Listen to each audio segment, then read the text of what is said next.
Nasa station, staff lounge, para pwede magpahinga, pwede kumain. Andito po yung ating staff room dyan. Mahaba yan. Para hindi lahat ng supplies na nandiyan. At the same time, sa gawin tulong ng staff room na yan, meron tayong ambulance drivers quarter. Para yung ambulance driver natin, will be dedicated 24/7 for anytime. Sila pwede. Ito po yung ating pasyente. Nakikita po natin siya dito sa ating triage area. Yun po. So sa triage area, dito po natin i-check yung patient natin kung kamusta po siya, i-diagnose natin siya. So kukunin ang ating vital signs. Ayan. Like BP, temperature. Ayan. Kukunin po natin yung kanilang data. Okay. So yung nurse doon sa ating pasyente.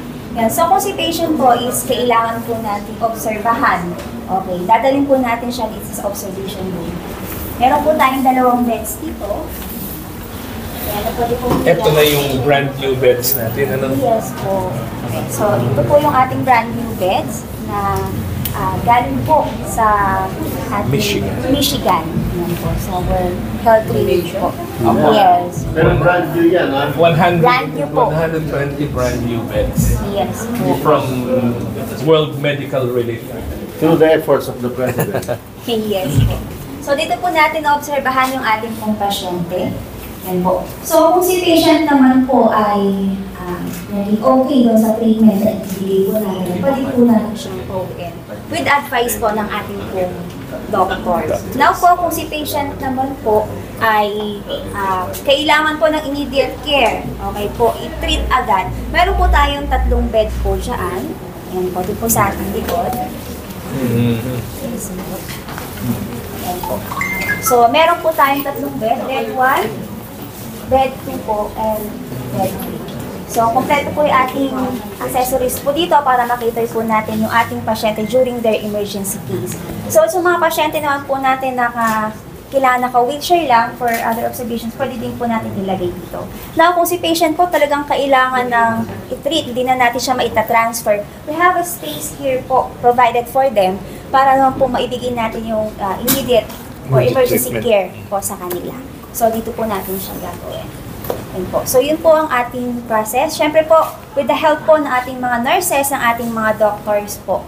Ayan. Meron po tayo dito mga doctors and family med. Doctors, Doc, can you please, po sa family? Ang family medicine kasi are primary healthcare physicians and they are integral sa Universal Healthcare Act. So, lahat ng hospital dapat magkaroon nun. Dito sa Nueva Ecija, we are the first private hospital na nagkaroon ng training program for family and community medicine. May isa nang sumunod sa atin, may isang nakikipag-usap sa akin, nagbe-benchmark, humihingi po ng tulong. Siyempre, tutulungan naman natin yan, although competitor natin sila sa business aspect naman. Kailangan kasi talaga ang primary healthcare sa bawat pagamutan. So, ating and now, syempre po kung for example, yung ating pong pasyente is kailangan pong operahan, ba't lang totally hindi mga kailangan galing sa operating room na malaki. Ibig sabihin po, hindi natin kailangan patulugin. So, meron po tayong minor operating room po dito, na inanya. So, yan po, may guide po tayo intended for it. For example, incision, mga yan, na hindi naman kailangan matulugin si patient. Hindi po natin siya ginagawa. Yan po. Ang ating mga doctors po ay trained po sa ER to conduct those minor surgery lang naman po. Hindi kailangan or hindi masyadong kailangan sa patient ay or critical. Kung si patient po is kailangan patulugin, yan po. Si patient po is pinadala po natin sa operating room. Especially for those child po na mayroong mga complications, hindi iwasan po kasi natin yung mga ganyan. So, usually po ang ginagawa pa po muna natin dito is yung mga bariatric surgery naman po. But yung circumcision po, we-advise po kasi na mas gawin po siya sa operating room. Since sa mga bata po kasi na yan ay mas gusto nila na pinakapulong muna. Kaya na po, which is intended po na ginagamit for the operating room.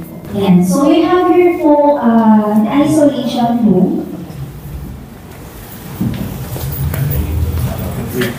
So, for example, may pasyente po na tignan natin or na-check ni doctor na kailangan i-isolate or nakakahawa.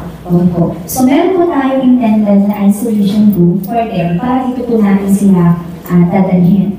So, papansin po ninyo, may isang room po doon.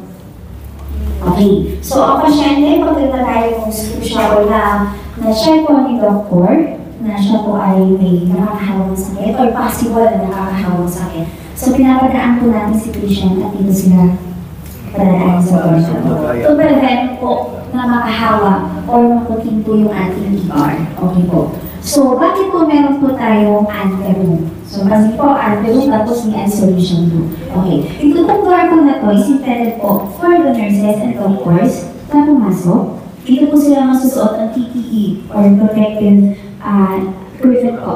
Okay? So, personal protected po nila equipment. Para po isuot po nila. Para po, for example po, si patient po is may nakakahawak sakit na po. So, dito po muna sila masusuot nun. Para magpapasok po nila sa isolation room, is nakalagay po sila, hindi naman din po sila mahawal sa ating mga pasyente. So, protection po ni patient, protection po ni nurses and doctor. So, ito po ang intend po ng ating isolation room. Okay po.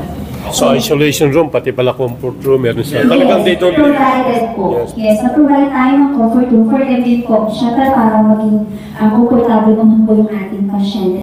And since is isolation po, naglagay po kami ng exhaust sa loob para naman po, kung ano man po yung previous na or smart po. So yung comfort talaga ng patient, ma'am. Yes, yun po ang About ating- food supply, ma'am. Okay, sa food supply naman po, pag food supply, since nga po, meron naman tayong anti-room, magpo-provide naman po tayo kung